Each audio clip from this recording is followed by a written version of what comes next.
માતા પિતા હંમેશા એવું સપનું જોતા હોય છે કે તેમનો દીકરો મોટો થઈને તેમના ઘડપણની લાકડી બનશે, તેમનો સહારો બનશે. પરંતુ છોટાઉદેપુર જિલ્લાના બોડેલી તાલુકાના ખોડિયા ગામમાંથી દીકરાનો સહારો બનવાનો વારો લાચાર માતા પિતાને આવ્યો છે. 10 વર્ષ પહેલા પતંગ લૂંટવાની એક નાનકડી ભૂલે માસૂમ બાળક પાસેથી તેના બંને હાથ છીનવી લીધા. આજે 17 વર્ષની ઉંમરે પણ તે જીવન સાથે સંઘર્ષ કરી રહ્યો છે. આ છે એક એવા પરિવારની હૃદયસ્પર્શી કહાની જે દરેકની આંખ ભીની કરી દેશે. સરકાર તરફથી સહાય આપે તો સારું છોકરાને. હવે તો મજૂરી કરીને ખવડાવીએ છે છોકરાને. શું થયું એને કરંટ લાગેલો. દવાખાને લઈ ગયા હતા. 2 વાટ કાપી ગયા છોકરાને. બધું મારે કરાવવાનું, કપડાં પહેરાવાનું, નવરાવાનું, ધોવરાવાનું, ખવડાવવાનું બધું.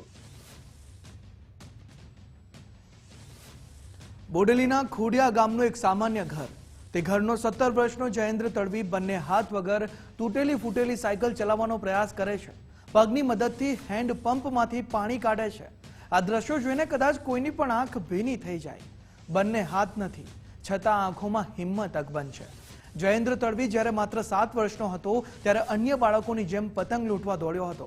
પરંતુ એ દિવસ તેના જીવનનો કાળો દિવસ સાબિત થયો. ગામના વીજ ટ્રાન્સફોર્મરમાં લાઈવ વાયરના સંપર્કમાં આવતા જ માસૂમને મોટો વીજ કરંટ લાગ્યો. અકસ્માત એટલો ભયાનક હતો કે ડોક્ટરોએ જયેન્દ્રનો જીવ બચાવવા તેના બંને હાથ કાપવા પડ્યા. એક ક્ષણમાં જ બાળપણના સપના અને ભવિષ્યની તમામ આશાઓ રોડાઈ ગઈ. શોર્ટ લાગ્યો હતો 10 વર્ષ પહેલા. મારા શોખ સાયકલ, મોબાઈલ બધું ચલી લઉં. હાથ કપાઈ ગયા દવાખાને જઈને. છોકરો સહાય આલો ના, શું માંગ કરીશ? સરકાર સહાય આલે. જયેન્દ્ર આજે 17 વર્ષનો થયો છે, પરંતુ સવારથી સાંજ સુધી તેની ક્રિયાઓ માટે તેને માતાની જરૂર પડે છે. પરિવારમાં માતા, પિતા, દાદા અને જયેન્દ્ર એમ 4 સભ્યો છે.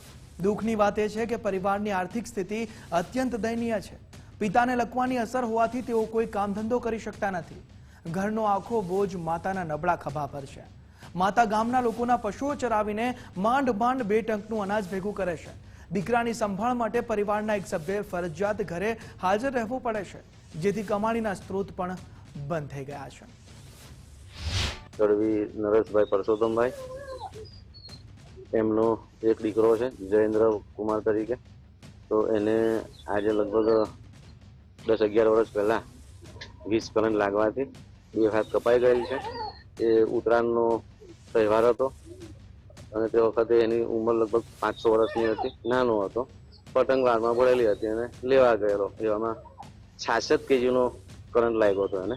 તો એવામાં 2 હાથ એને કાપવા પડ્યા દવાખાનામાં.